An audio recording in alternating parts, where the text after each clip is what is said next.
Welcome to రాజనీతి. ఆంధ్రప్రదేశ్ రాష్ట్రంలో drugs గంజాయి మీద కూటమి ప్రభుత్వం ఉక్కుపాదం అవుతుంది.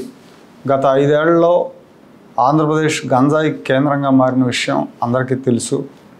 పొరుగు రాష్ట్రాలకు ఆంధ్రప్రదేశ్ నుంచే గంజాయి రవాణా జరుగుతూ ఉందని తెలంగాణ రాష్ట్రంలో ఒక ఐపీఎస్ అధికారి బహిరంగంగా మీడియా ముందు చెప్పారు. నల్లగొండ ఎస్పీ గారు. అప్పట్లో అది పెద్ద వివాదమైంది. అప్పట్లో సరిహద్దుల్లో పొరుగు రాష్ట్రాలు చెక్ పోస్టులు పెట్టి గంజాయి కోసం తనిఖీలు చేశారు.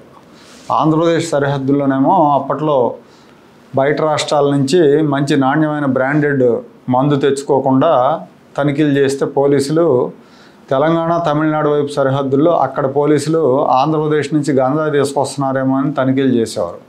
చాలా సిగ్గుచేటు, పరుగు తక్కువగా ఉండేది. అప్పట్లో వైసీపీ ప్రభుత్వ సహకారంతోనే ఈ డ్రగ్స్ దందాలన్నీ నడుస్తున్నాయని, దీని వెనకాల వైసీపీ నేతల హస్తం ఉందని, గంజాయి సాగు వెనకాల కూడా వైసీపీ నేతల హస్తం ఉంది, పెద్ద ఎత్తున విశాఖ మన్యంలో సాగు చేస్తున్నారు అన్న ఆరోపణలు వచ్చినాయి. అప్పుడు చిన్న చిన్న పిల్లలకి స్కూళ్ళ దగ్గర గంజాయి కలిపిన చాక్లెట్లు అలవాటు చేయటం, వాళ్ళని గంజాయికి బానిసలను చేయటం, ఇంజనీరింగ్ కాలేజ్ దగ్గర గంజాయి అమ్మకం చేయటం, ఇలాంటివన్నీ కూడా అప్పుడు నిర్విఘ్నంగా జరిగినాయి. పోలీసులు పెద్దగా పట్టించుకోలేదు.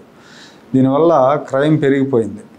కూటమి వచ్చిన తర్వాత దీన్ని అరికట్టడానికి ఈగల్ పేరుతో ప్రత్యేకంగా ఒక విభాగాన్ని ఏర్పాటు చేశారు. సిన్సియర్ అధికారిగా పేరున్న ఆకే రవికృష్ణని దీనికి ఇన్ఛార్జిగా పెట్టారు. ఈగల్ టీం వాళ్ళు ఈ ఏడాది కాలంలో గంజాయిని దాదాపు 3 వంతులు నిర్మూలించారు ఆంధ్రప్రదేశ్లో. అలాగే డ్రగ్స్ మీద కూడా దృష్టి పెట్టారు.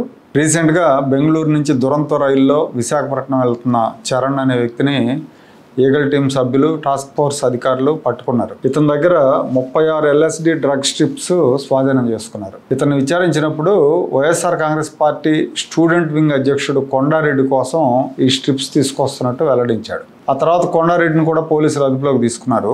డ్రగ్స్ దందా వెనకాల వైసీపీ ఉందన్న ఆరోపణల నేపథ్యంలో కొండారెడ్డి ఇప్పుడు అడ్డంగా దొరికేశాడు.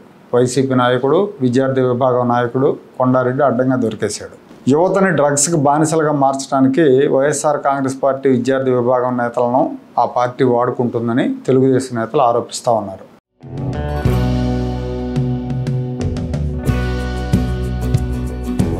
Like, share and subscribe to Rajaniti channel.